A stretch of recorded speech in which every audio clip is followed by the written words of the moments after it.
नमस्कार।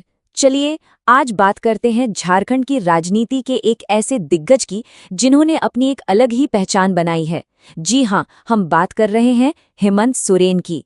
आइए उनके इस दिलचस्प सफर पर एक नजर डालते हैं। तो सवाल ये है कि आखिर हेमंत सोरेन हैं कौन और क्यों वो इतने महत्वपूर्ण हैं। जैसा कि यहाँ दिख रहा है, वो झारखंड के वर्तमान मुख्यमंत्री हैं और ये पद उन्हें न सिर्फ राज्य का एक सबसे शक्तिशाली व्यक्ति बनाता है, बल्कि उनके हर फैसले का असर लाखों लोगों की जिंदगी पर पड़ता है। आज हम सिर्फ हेमंत सोरेन के राजनीतिक सफर को ही नहीं समझेंगे, बल्कि ये भी जानेंगे कि कैसे वो झारखंड की राजनीति में और खास तौर पर आदिवासी अधिकारों की लड़ाई में एक बहुत बड़ी आवाज बनकर उभरे हैं। कहते हैं ना, किसी भी बड़े पेड़ की ताकत उसकी जड़ों में होती है। बिल्कुल वैसे ही किसी भी नेता को समझने के लिए हमें उनकी जड़ों को, यानी उनके परिवार और उनके शुरुआती जीवन को देखना पड़ता है।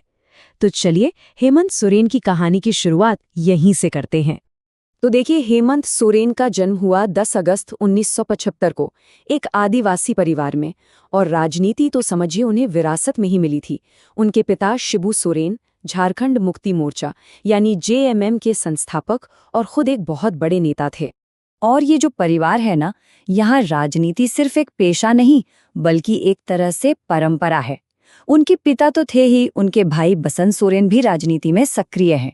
ऐसा लगता है जैसे राजनीति उनके खून में ही है। अब यहाँ कहानी में एक बड़ा दिलचस्प मोड़ आता है। हेमंत सोरेन ने इंजीनियरिंग की पढ़ाई शुरू तो की थी, लेकिन शायद उनकी मंजिल कहीं और ही थी। उन्होंने अपनी पढ़ाई बीच में ही छोड़ दी और राजनीति के मैदान में उतरने का फैसला किया। तो पढ़ाई बीच में छोड़ने के बाद उनका सफर किस ओर मुड़ा? चलिए अब उनके जीवन के उस हिस्से में चलते हैं जहां से उनके राजनीतिक करियर की असली शुरुआत हुई। देखते हैं कि उन्होंने इस दुनिया में अपनी जगह कैसे बनाई। बात सिर्फ विरासत की नहीं है, हेमंत सोरेन ने अपनी जगह खुद बनाई। आज वो झारखंड मुक्ति मोर्चा यानी जेएमएम के सिर्फ एक बड़े नेता ही नहीं बल्कि पार्टी के राष्ट्रीय अध्यक्ष भी हैं। ये पद उन्हें पार्टी का सबसे शक्तिशाली चेहरा बनाता है। और उनका पॉलिटिकल करियर ग्राफ देखिए, कितना सधा हुआ रहा है। एक एक कदम आगे बढ़ाया। पहले राज्यसभा पहुंचे, फिर राज्य की विधानसभा में आए और उसके बाद उप मुख्यमंत्री का पद भी संभाला। हर कदम के साथ उनका अनुभव और प्रभाव दोनों बढ़ता गया। तो उपमुख्यमंत्री पद तक पहुंचने के बाद अगला पड़ाव क्या था? जाहिर है, प्रदेश का नेतृत्व। अब बात करते हैं उनके मुख्यमंत्री के तौर पर सफर की, जो उनकी कहानी का सबसे अहम हिस्सा है।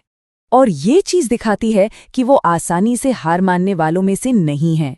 एक बार नहीं, दो बार नहीं, बल्कि कई बार मुख्यमंत्री की कुर्सी पर बैठना, ये उनकी राजनीतिक सूझबूझ और लोगों के बीच उनकी पकड़ का एक बड़ा सबूत है। और इसी के साथ एक बड़ा रिकॉर्ड भी बनता है। हेमंत सोरेन झारखंड के इतिहास में 5वें मुख्यमंत्री के तौर पर अपना नाम दर्ज करा चुके हैं। ये उनके करियर का एक बहुत बड़ा मील का पत्थर है, इसमें कोई शक नहीं। अच्छा, एक नेता के तौर पर हेमंत सोरेन की असली पहचान क्या है? मतलब लोग उन्हें किस लिए जानते हैं? चलिए अब उनके काम और उनकी पॉलिटिकल इमेज को थोड़ा और समझते हैं। तो देखिए, उनकी पहचान के कुछ जरूरी पहलू हैं। सबसे पहले तो उन्हें झारखंड के आदिवासी समुदाय की एक बहुत मजबूत आवाज माना जाता है। इसके साथ ही उन्होंने अपनी पार्टी जेएमएम को कई चुनावों में जीत दिलाई है और उनका फोकस हमेशा सामाजिक कल्याण, रोजगार और शिक्षा जैसे मुद्दों पर रहा है।